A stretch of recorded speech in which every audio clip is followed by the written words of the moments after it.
రాష్ట్రంలో రాక్షస కూటమి ప్రభుత్వం కొనసాగుతుండటం వల్లే ప్రజా ఉద్యమాలు చేపడుతున్న వైసీపీ నాయకులపై అక్రమ కేసులను బనాయించి జైళ్లకు పంపుతున్నారని మాజీ మంత్రి అంబటి రాంబాబు కూటమి పాలకులపై తీవ్రస్థాయిలో ధ్వజమెత్తారు. అంబటి కాపు ఉద్యమ నాయకుడైన మాజీ మంత్రి ముద్రగడ పద్మనాభాన్ని మర్యాదపూర్వకంగా కలిసేందుకు కాకినాడ జిల్లా కిర్లంపూడి విచ్చేసిన ఆయన తనను కలిసిన మీడియా ప్రతినిధులతో మాట్లాడారు.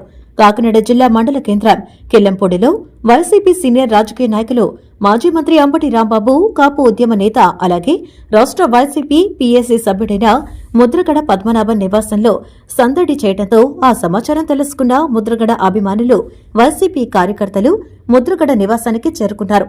తనను కలిసేందుకు తన స్వగ్రామానికి చేరుకున్న మాజీ మంత్రి అంబటి రాంబాబుకు ఉద్యమ నేత ముద్రగడ పద్మనాభంతో పాటు ఆయన తనయుడైన ప్రతిపాడు నియోజకవర్గ వైఎస్సార్ పార్టీ ఇన్ఛార్జ్ ముద్రగడ గిరిబాబులు ఎదురు వెళ్లి ఘనంగా స్వాగతం పలికారు. ఈ సందర్భంగా స్థానికంగా ఏర్పాటు చేసిన మీడియా సమావేశంలో వైసీపీ నేత అంబటి రాంబాబు పాల్గొన్నారు. ఈ నేపథ్యంలోనే అంబటి రాంబాబు మాట్లాడుతూ ఆనాటి నుంచి నేటి రాజకీయాల వరకు ముద్రగడ పద్మనాభం వంటి నాయకుడిని తానెప్పుడూ చూడలేదని అంబటి కొనియాడారు. అలాగే రాష్ట్రంలో రాక్షస పాలన కొనసాగుతుండటం ప్రజల యొక్క దురదృష్టంగా ఆయన అభివర్ణించారు. తనపై చేసిన దాడిని, అక్రమ కేసులపై న్యాయ పోరాటం చేసేందుకు కూడా తాను సిద్ధంగా ఉన్నానని, అందుకు పార్టీ కార్యకర్తలు, నాయకులు అండగా ఉంటారన్న నమ్మకం తనకు ఉందని ఆయన అన్నారు. ఈ కార్యక్రమంలో రాజానగరం మాజీ ఎమ్మెల్యే జక్కంపూడి రాజా, మాజీ ఎమ్మెల్సీ అంకురి లక్ష్మీ శివకుమారి, జిల్లా మార్కెట్ కమిటీల సమైక్య మాజీ అధ్యక్షులు యనమల కృష్ణుడు, రాష్ట్ర యువజన విభాగ కార్యదర్శి వాసిరెడ్డి జమీల్, ప్రతిపాడు జడ్పీటీసీ సభ్యురాలు బెహర రాజరాజేశ్వరి తదితరులు పాల్గొన్నారు. వైఎస్ఆర్ కాంగ్రెస్ పార్టీలో నాయకుడిని నేను. మొన్న జరిగిన అవమానం గాని, మొన్న జరిగిన ప్రయత్నం గాని, ఈ కూటమి ప్రభుత్వం చేసిన దాన్ని వదిలిపెట్టను అని మనం చేస్తున్నా. మీ అందరి సహకారంతో, ముద్రగడ పద్మనాభం గారు లాంటి వారి ఆశీస్సులతో ఫైట్ చేస్తా.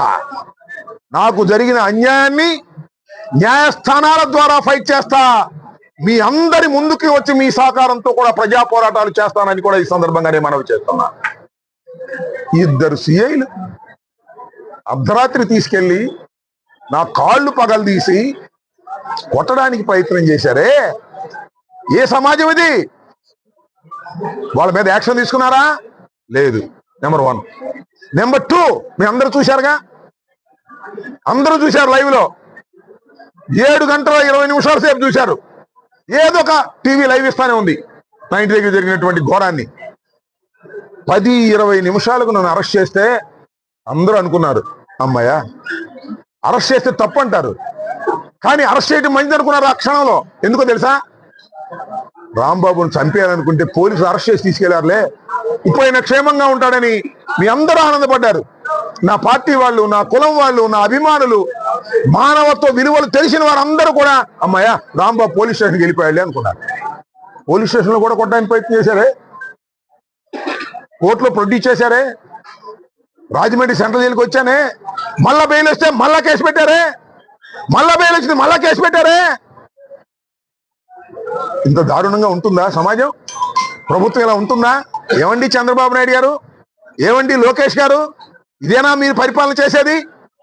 ఒక వ్యక్తిని ఇంతగా హింసించేటటువంటి కార్యక్రమం మీరు చేస్తున్నారు అంటే నేను వదిలిపెట్టాలా? ఇంతటితో సర్దుకుపోవాలా? నేను బెయిల్ వచ్చేసి ఇంట్లో కూర్చోవాలా? కూర్చోను. మీ అందరి సహకారంతో న్యాయ పోరాటం చేస్తా.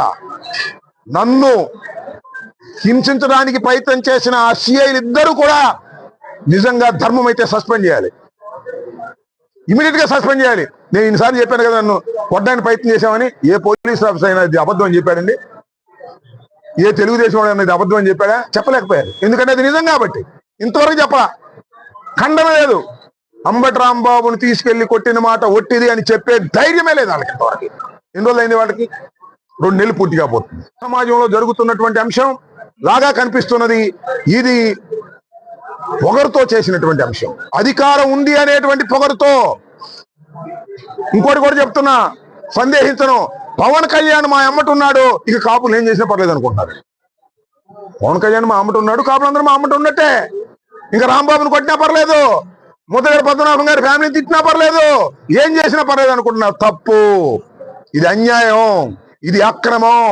ఈ అన్యాయాన్ని, అక్రమాన్ని నా పార్టీ, నా కులము కలిసి ఎదుర్కోవడానికి మేము సిద్ధంగా ఉన్నాము అని కూడా ఈ సందర్భంగా నేను మనవి చేస్తున్నాను. దానికి మీ అందరి సహకారం కావాలని వినయపూర్వకంగా కోరుకుంటున్నాను. అంటే ఎప్పుడు పెడితే అప్పుడు అంటారు, జైల్లో ఉన్నప్పుడు అట్లా ఎప్పుడు పెడితే అప్పుడు అంటాం బాగోదు.